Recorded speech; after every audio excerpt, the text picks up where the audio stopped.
Hey, it's Benji Cole, son of Al Cole from CBS Radio and host of the syndicated talk show, People of Distinction. The talk that gives you an in-depth view of some of the most dynamic, intelligent, and successful people on the planet.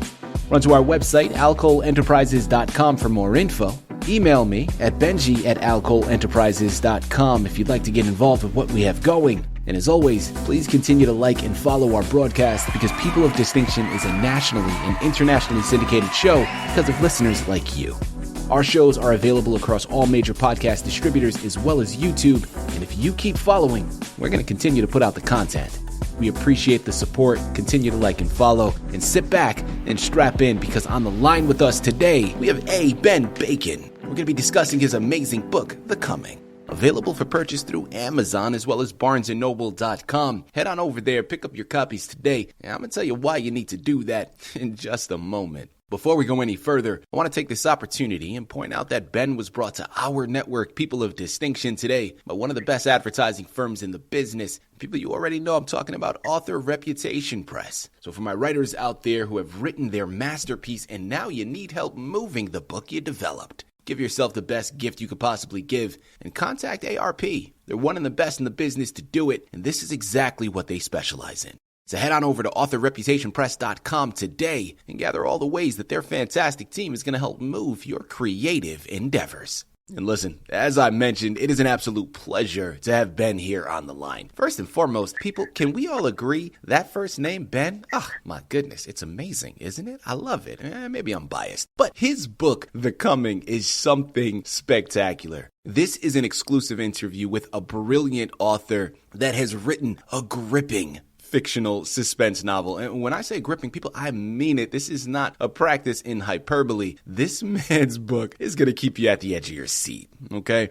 It is a unique blend of hope, perseverance, and, get this, a modern-day twist on the second coming of Christ. I mean, people, there are elements of faith, resilience, the power of storytelling all encapsulated into this book. This is going to be one you're not able to put down once you pick it up, okay? It's something that's going to help you pass the time on a rainy day, but it's also something that has substance, right? Classic story of good versus evil, but that message of hope, regardless of circumstances, is something that's going to continue to be consistent throughout his novel, and it's something you're going to be able to take to the bank as well. I'm telling you, there's a lot happening here. You're going to want to head on over there, pick up copies, and get this. This is the only book at this time. But Ben is putting in some work, okay? There is a second one on the horizon, and if you let him tell it, possibly more after that. And at the end of the day, Ben is the expert. It's his book. He's written it, people. He's going to be able to articulate it. Sit back and strap in. Ben, first and foremost, welcome to People of Distinction, and thank you very much for being a guest. How are you doing today, man? I am doing fine. Yourself? Ben, I am fantastic. Man, better than I deserve. I appreciate you asking, and I appreciate you being here to discuss this magnificent book. I really do mean it, man. This is something that is entertaining to no end. This is something I can see on the Hollywood screen as either a television series or a film, and there's a lot that we're going to unpack here. Before we go into the book, start off by telling us a little bit more about yourself. Who is Ben Bacon? Okay, well, my name was grew up with the name of Alfred back in New Mexico. I was born in Wisconsin, grew up in Farmington, New Mexico, the Four Corner region of the Southwest of America here. Basically was growing up in the desert Southwest and looking over the border into Colorado all the time. And I always wanted to live there, and that's where I live now, in just north of Bayfield, Colorado, in the Durango Four Corner region here. Overall, and this is sort of something that makes me wonder about myself at times. Back in those days, I was a wild and crazy kid, usual. Mm-hmm. And back in my late teenage days, I ended up having a young lady get pregnant. I joined the Navy to make sure I was going to be able to take care of her and stuff. Yeah. Then her mom took her down to Albuquerque, and she had a DNC. And so I was in the Navy. She was gone, and that's when I met my first wife up in Durango. And I ended up, like I said, in the military. and she had a child out of wedlock. My adopted son, Tony, he was burned before I had met him. His grandfather, they were burning brush out in the yard there. And her brother basically grabbed the gasoline like Grandpa did and threw it on the fire. Well, it went across onto Tony and burned him. Oh, so man. not only did I get a wife, I also had a child with me, and that needed medical conditions for years. Mm-hmm.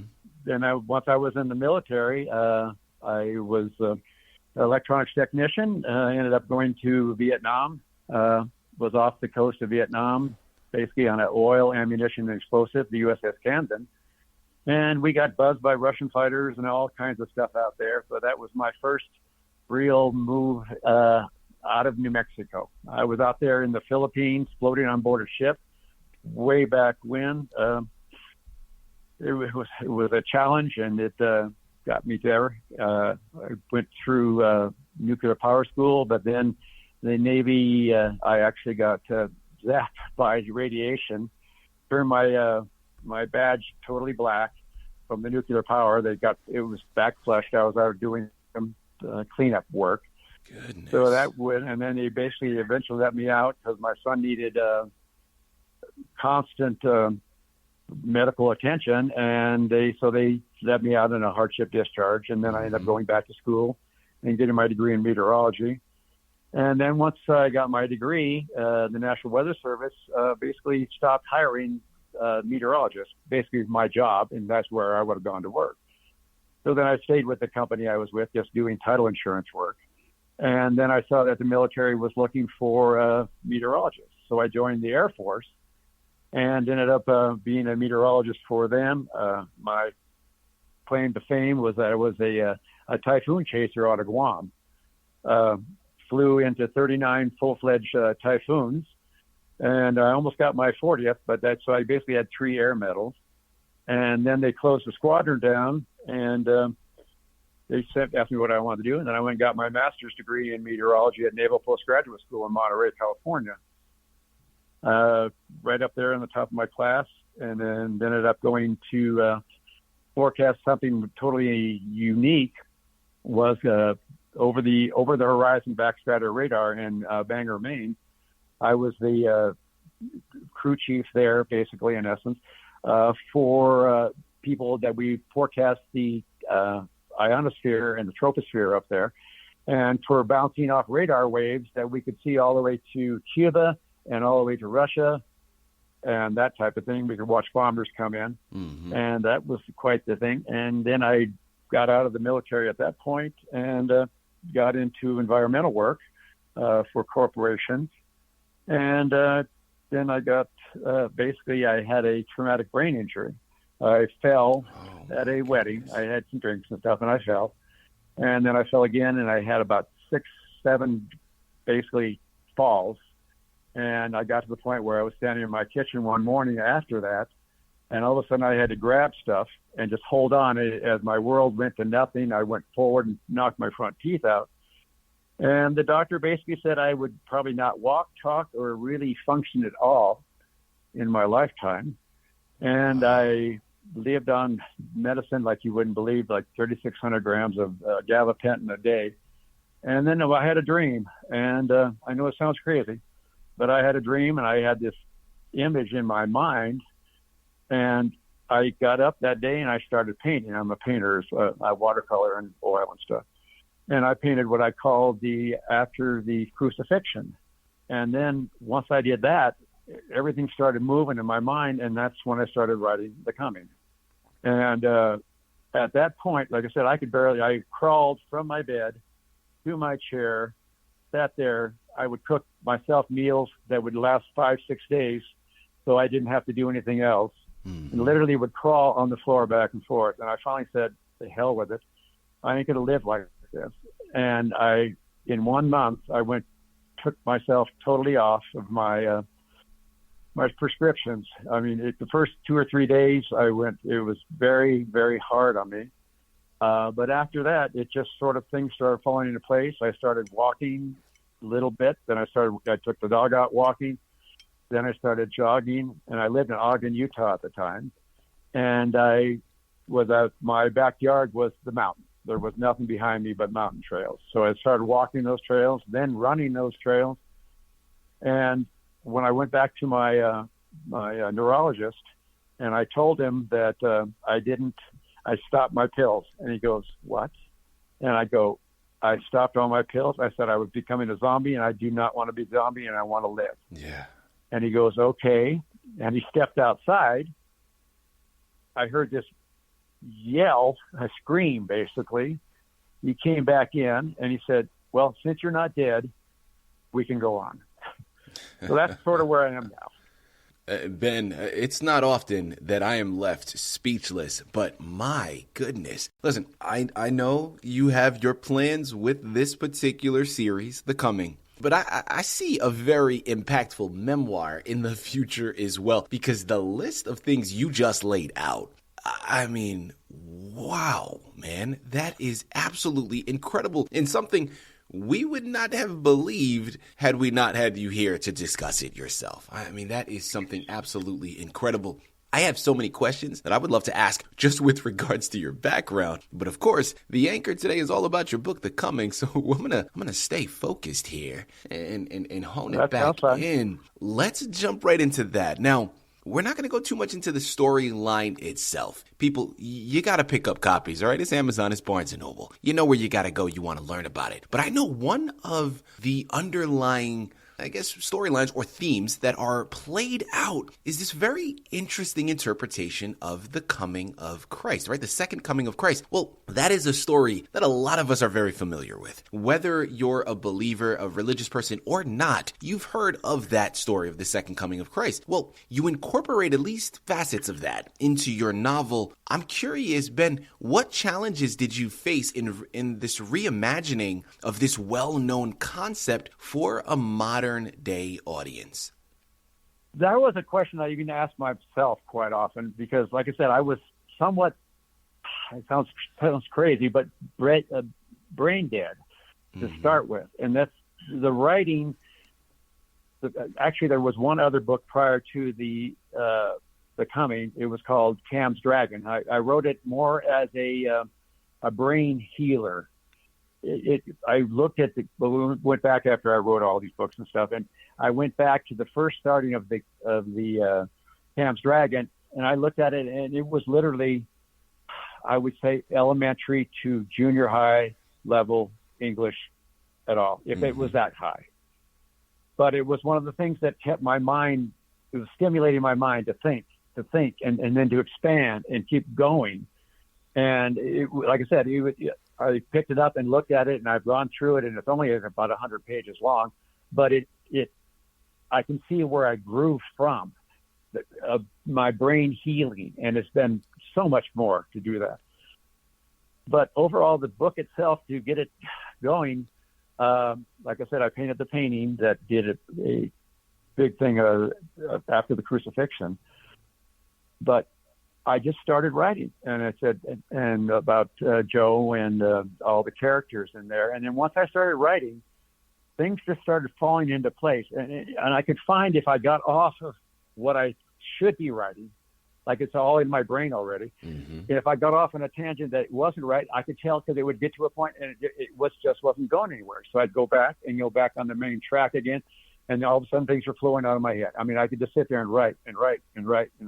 I do it like I call them data dumps in essence, where I'd write for 3 days, and I'd get a whole skeleton of the story, and then I'd go back into it and finish it up or fill in the blanks. Yeah, love that. Next concept that I want to go into here, Ben. You mentioned a moment ago your characters. And, the process to a certain degree of developing those characters. Well, that's really where I want to touch on next. Your book carries a lot of different themes, but of course, it carries the themes of hope and perseverance. Well, with regards to your characters, how did you develop them to reflect these themes? And were there any specific characters that had an arc that you found particularly impactful in conveying those messages? Yeah, it's most of my main character is Joe and Joseph, and his last name is Everlasting, which makes a lot of puns in the book going on, needless to say, especially with his dad's name was Peter. But other than that, for me, the characters themselves, I mean, they're this classic. It's Mary and Joseph, or Mary Eileen and Joseph, and Joe and Mary, basically. Mm-hmm. And then my other character is Red Rose. She's a Navajo descendant. I mean, she's Navajo Indian, and she grew up on the reservation. Is raised a Catholic, as very many Navajo children would go into the Catholic schools. Yeah. And on the reservation, and then she basically meets an Italian guy in the grocery store, and ends up breaking from her family, going away from the Indian stuff. She's the other character, and then I have a couple of other minor characters of Doc and his wife. Doc is a Nigerian, and his wife is Margie is a Dutch young lady, and they're two very strong characters. And then the other character of the basically top five there is Father John, a Catholic priest, basically from Italy, kept going, trying to get farther away from the politicization of religion, and he kept going farther and farther from the down in Rome, and then to the New York Catholics, and then finally to the a small church here in the Southwest Colorado. And then there's Mary, who is basically flies in, being chased by the devil, and all hell breaks loose. People, I'm telling you, this is something you need to add to your shelf. I am at the edge of my seat. You can tell already that this is a roller coaster of a ride that you're going to want to embark upon. Last couple of questions here as we start to close out, but one thing that I think is unavoidable, and I feel would be remiss if I didn't take the time to ask about. We talked about the second coming of Christ and how there was a reimagining, right, for a modern day audience. Well, another thing that your book carries is, pretty, I guess if you want to look for it, I don't know if it was something that you necessarily intended, but we look at the current state of our society. And I'm sure an argument can be made for the world. But especially here in the United States, we see a lot of division. We see what most feel like is a very dark time where we're a little unsure and very uneasy about the future of our world, the future of our country. Well, in your book, there are similar contrasts, right? Where there is that uneasiness about what is to come, about the future. And that's really where that underlying message of hope comes in. But talk to our listening audience here, Ben, with regards to your novel. Were you intending on there being this juxtaposition that can be made between today's contemporary lifestyle and the uneasiness about where we stand with the book itself, the novel, and how you've created it? Is there any connections there? Oh, yes, very much so. The overall state of the country back in the basically the book is set in the 79 into the 80s. Mm-hmm. So the United States itself was in somewhat of turmoil going on, coming out of the Vietnam War and all that. And then we're looking at other wars coming along there. And when you look out at that and you see the death and destruction of the world and just the uneasiness of the nation in politics and everything else. Yeah.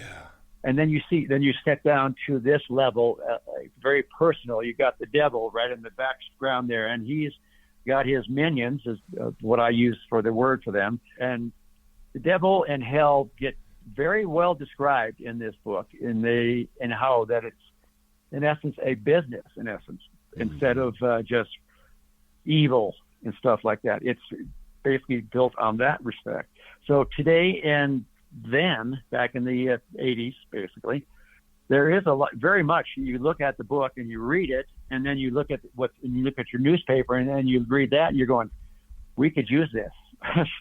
Yeah.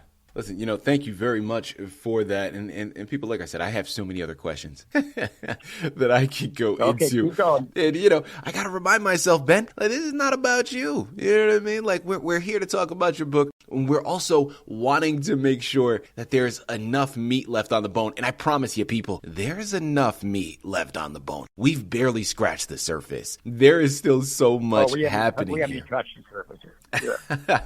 It's really very, I mean, once you start into it, it is a page turner. I mean, because it's a quick book. And each time to me, and as the author, I know it sounds really crazy, but I mean, I will sit there and I will chuckle. And I go, what I wrote, and I go, wow, where did that come from? Yeah. Those type of things. And it happens more than once. It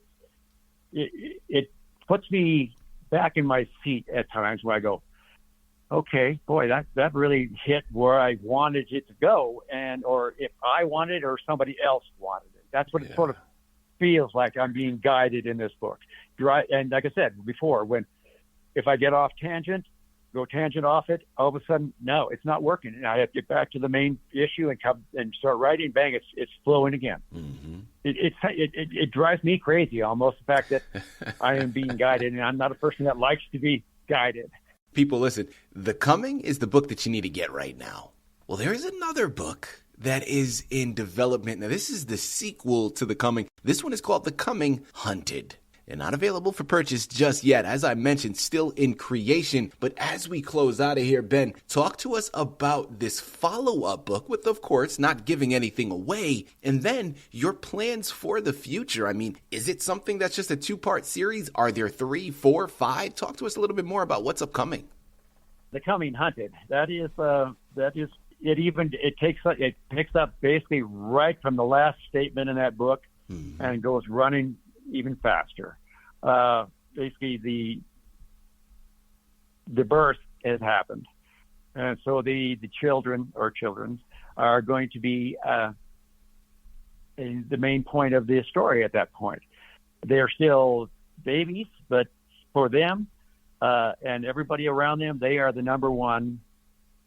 They're their goal. They're be called the protectors, child protectors. Yeah. They're going to be taking everything. They will die. They have the potential of death, and it does happen in the book.